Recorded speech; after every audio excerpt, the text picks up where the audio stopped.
I had the pleasure of seeing the movie The Woman King when it was released in September. I was so inspired by this historical epic about the Agoji, the all female warrior unit that protected the West African kingdom of Dahomey during the 17th to the 19th centuries, according to the film's Wikipedia page. Set in the 1820s, the film stars Viola Davis as a general who trains the next generation of warriors to fight their enemies, including enslavers.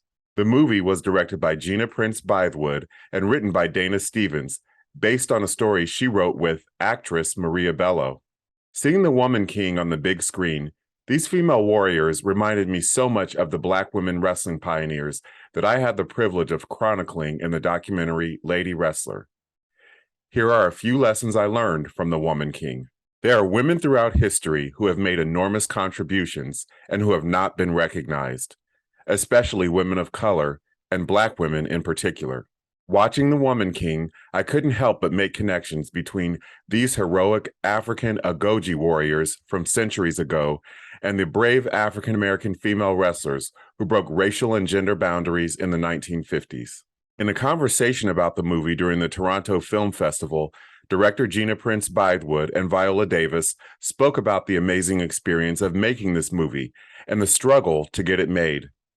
I'll drop the link to the YouTube video version of this conversation from the Toronto Film Festival in the description box of this video. During that conversation, Gina said something that really made an impression on me. She said, "It's not just that we put badass sisters on screen. Their humanity, their depth is heroic." And I feel the same way about the dozens of African American women wrestlers who battled racism and sexism during the Jim Crow era. Women such as sisters Babs Wingo, Ethel Johnson, and Marva Scott, and their contemporaries such as Ramona Isbell and Kathleen Wembley. Both Viola and Gina said that stories centered on Black women and girls are the hardest to get made. Gina related how difficult it was for her to get her first movie made, 2000's now classic Love and Basketball, which launched the career of Sanaa Lathan.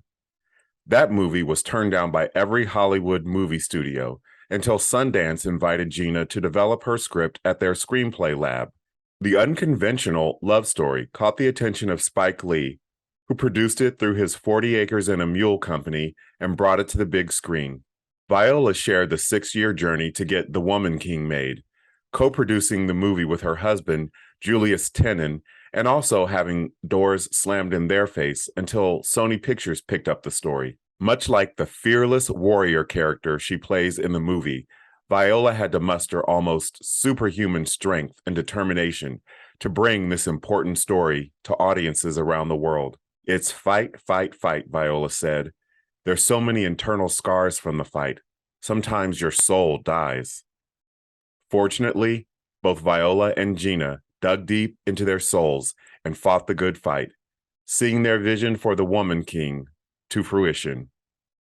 As Viola added, "Putting Black women and girls on the screen is worth the fight."